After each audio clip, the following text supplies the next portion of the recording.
আমার মনে হয় ইউনুস ভাই যত সদিচ্ছাই থাকুক না কেন, he is surrounded by gatekeepers, এবং গেট কিপারদের মধ্যে অনেকেই কিন্তু খুবই রক্ষণশীল চিন্তার মানুষ।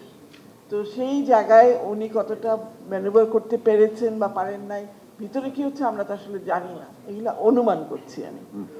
আচ্ছা, এটা আমার ভাষায় ছিল সরকারের ভিতর আরেকটা সরকার কাজ করে না, যেটা যেটা 72 থেকে দেখে আসছি আমরা, এখন অবধি 72 থেকে এখন অবধি আসল ক্ষমতা আমলাদের হাতে, এবং আমলারা শেখ সাহেবের সাথে সহযোগিতা করেন নাই, আমলারা কোনো সরকারের সাথে এই সহযোগিতা করেন নাই। আমি শেখ সাহেব আপনি যখন আমলা বলেন তখন কি উর্দি পড়া না উর্দি ছাড়াদের কথা বলেন? না, আমি কিন্তু উর্দি ছাড়াদের কথাই এখন বলছি, কেননা উর্দি পড়া উর্দি পড়াদেরও একটা ভূমিকা আছে।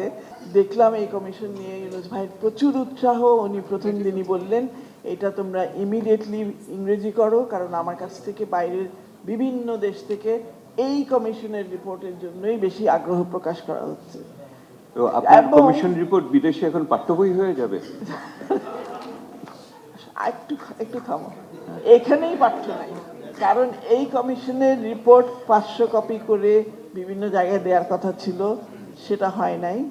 এই কমিশনের রিপোর্ট নিয়ে কোন মন্ত্রণালয় কতটুকু করবে সেটার একটা অ্যাকশন প্ল্যান করার কথা ছিল, সেটা হয় নাই।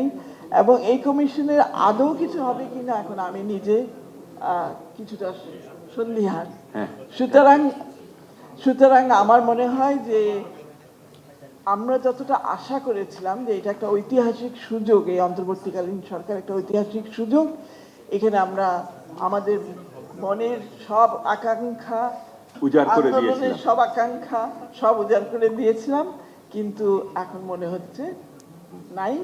এবং জাতীয় যে কনসেনসাস কমিশন করা হলো, ঐকমত্য কমিশন, তারা আমাদেরকে অ্যাপয়েন্টমেন্ট পর্যন্ত দিলেন না।